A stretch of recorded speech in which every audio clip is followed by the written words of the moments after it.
Good morning, everyone, and thank you for being here. It is pretty amazing to think that just a month ago, we were here as construction had just started. And now look at it. This is one of many throughout the Palisades. I know that every day, Walter and Alessandra and their family, and every family in the Palisades, even though things are going fast, every single day is a day that is too long. However, I hope what is happening here is a real symbol of hope and encouragement for everyone in the Palisades.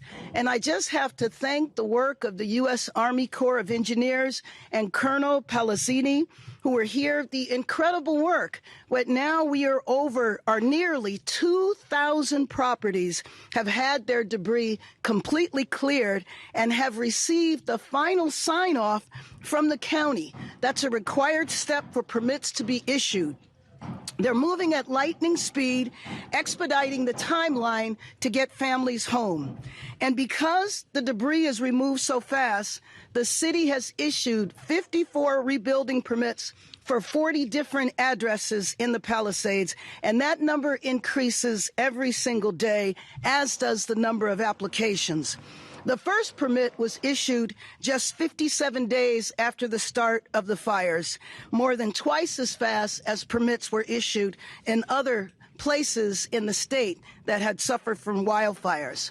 Rebuilding was able to start so soon after the fires really because of the support from the administration, the Army Corps of Engineers' work to remove debris, and also because of executive actions that we took to cut red tape and to streamline the rebuilding process. I signed Executive Order Number 1 less than a week after the fires erupted to provide clear and supportive pathways for homeowners to rebuild by removing city barriers and discretionary processes. We also took action to ensure that when people rebuild, they rebuild more resiliently to protect against future fires.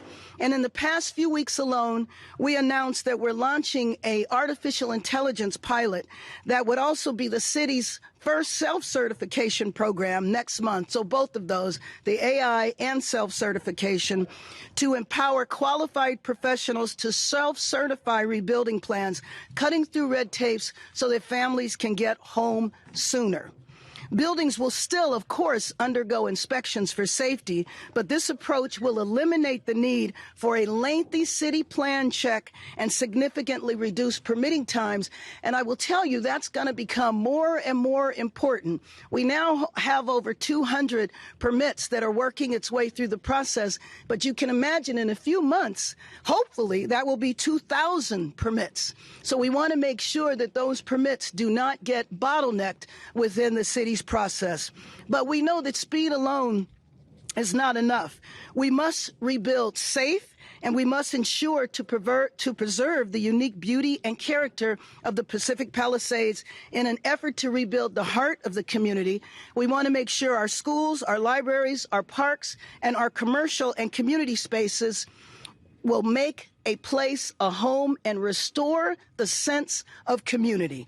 There's more work to do, but I want every family and business owner to hear me when I say that not a single day goes by without us making every single effort to get people back to home, back to work, and the community rebuilt. And I know one issue that has been very important has been the fees, and making sure that people do not have to pay permit fees. So we have suspended the fees until the City Council can work their way through an ordinance that I will look forward to signing.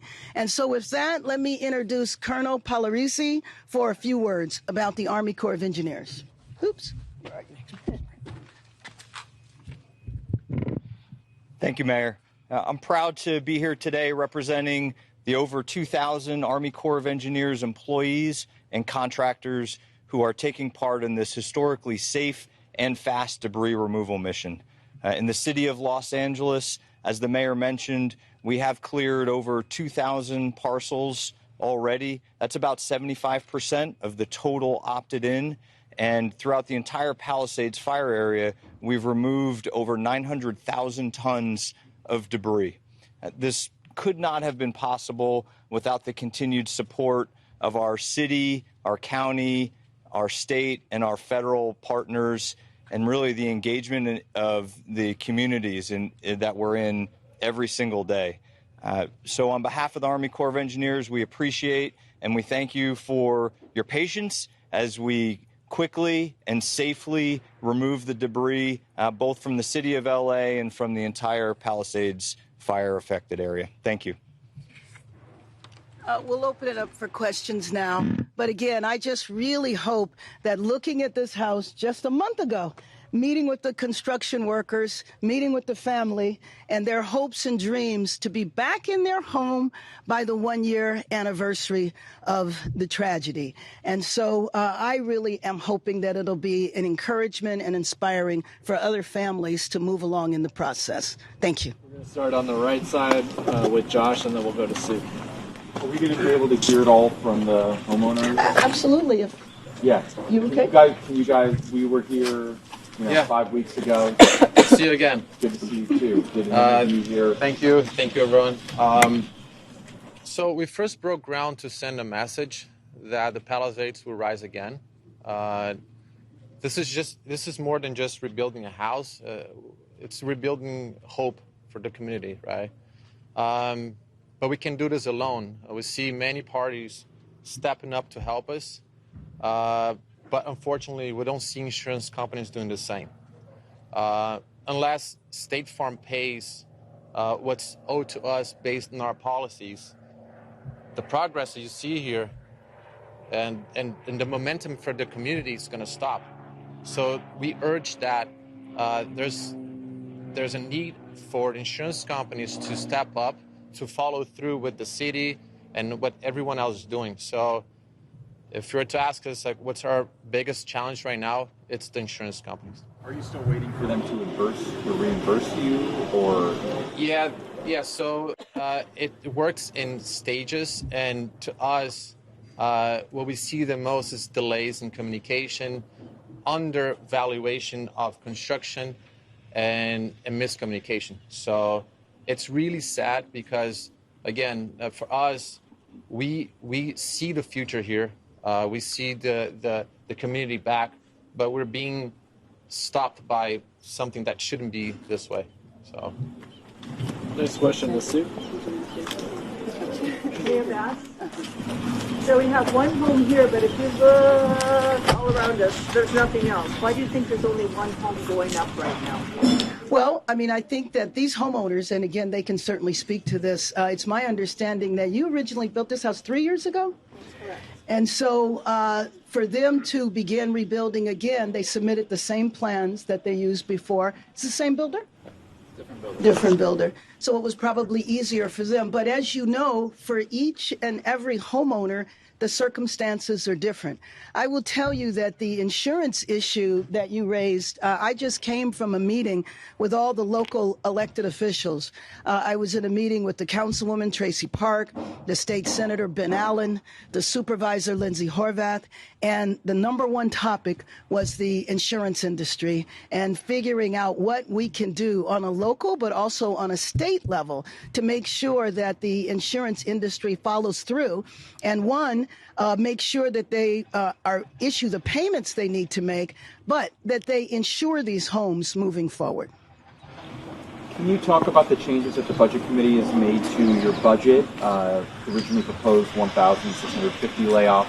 Now it's down to about 600, and I'm certainly hoping in the next week or two that we can get it down to 0. So, you know, the City Council has been working, and we've continued to work together, looking for a variety of ways to stave off the layoffs. So, for example, one method that we were using in the mayor's office, and I know the council is approaching a few things differently, is looking at transferring some of the positions to the proprietary, so to the airport and to the harbor, because their budgets do not impact the general fund. So as I said in my State of the City, I had to announce the layoffs because that's where we were financially at that point in time. But I also said that we were going to do everything we possibly could to avoid any layoffs. So my fingers are still crossed. We're going to be working day and night, and it's my hope that we will get to zero. I've also been in conversations with our state legislators and the governor, and in my conversations with the governor over the last few weeks, when it became clear that the state was going to have a large deficit, he encouraged us to submit requests to reimburse, or rather to front the money that we would later get reimbursed from FEMA. And that will be very helpful because you can imagine how much we're spending and the pressure that puts on the general fund. Do you support the changes, though, that the Budget Committee has made, even if they include some cuts to inside safe, also the sworn officers that you wanted? The sworn officers to the LAPD that you wanted, that number is now down. Right. Well, what is your reaction to some of these changes? So I'm not supportive of that change, that's for sure.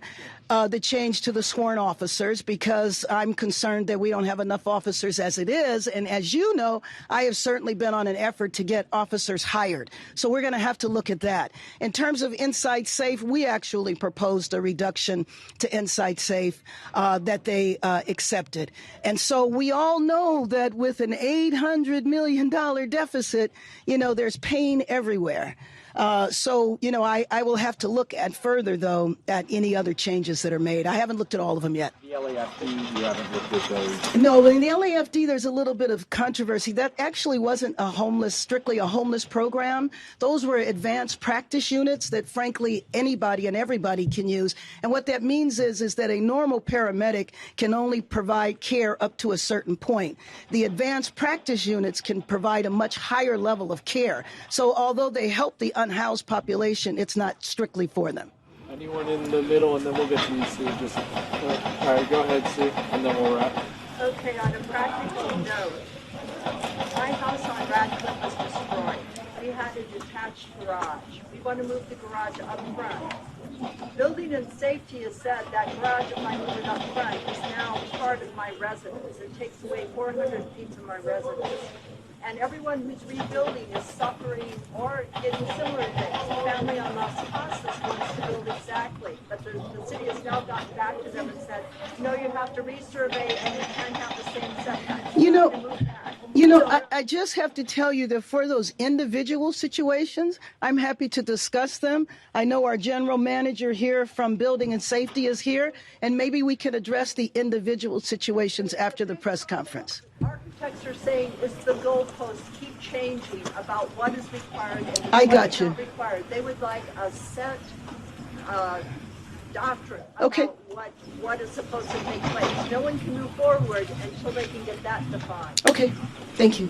Can you just say anything about how the budget situation is impacting rebuilding the Palisades and everything that needs to be done here? Because you can't control insurance companies do and what they pay for. Right. But what can the city do in terms of, because you are in this budget mess, but you also have the Palisades. Yes, and you know what? And we're taking on the additional measure of waiving fees. And that's not going to be reimbursable, by FEMA. But we feel that it is something that is important to do, and we'll have to identify that money. But otherwise, there's no particular impediment that is being caused to rebuilding in the Palisades because of our budget issues. Any other Thank questions? you. About reopening the highway, people are concerned that the Palisades, that once PCH is reopened, are you reopening the checkpoint? That was the discussion that we were having over breakfast. And so we're going to convene with the LAPD, CHP.